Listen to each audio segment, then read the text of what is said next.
Ladies and gentlemen, welcome to the channel. I'm going to show you how you can automatically copy data from one Excel worksheet to another. So let us get straight in.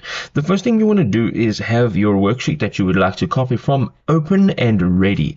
The next thing you want to go ahead and do is go up to File on your menu and tap on New and create a new worksheet. Now I've already created a new worksheet and this is completely blank. Now there's two ways you can do this.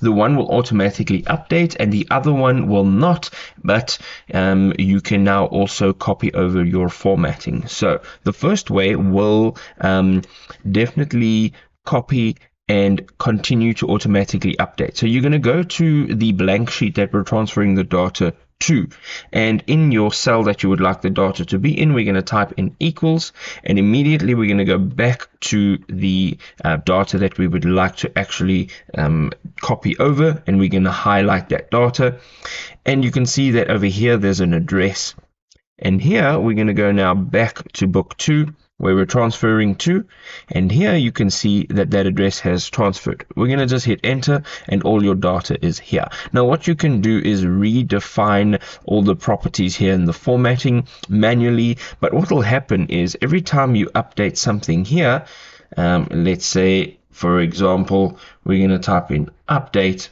over here and click out. When you go over to book 2, you will see that there is an update. Okay, so this will happen automatically. So what you could do is use this formatting and you can copy it over to here. Now, how you can do this is before you make the transfer, make sure that you have copied this formatting.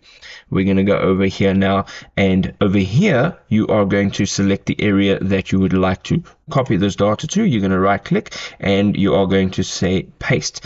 Now when you are pasting, you will have some options. So you will see paste special and you'll go in here. Now what you want to do is only paste the formatting. So underneath other paste options, we're going to just tap on formatting, and once you tap on that, it will format this area just as the same as this first document, and now you can go ahead and you can have your data copied over. If this was helpful, drop us a like. We will see you in another awesome video. Cheers for now.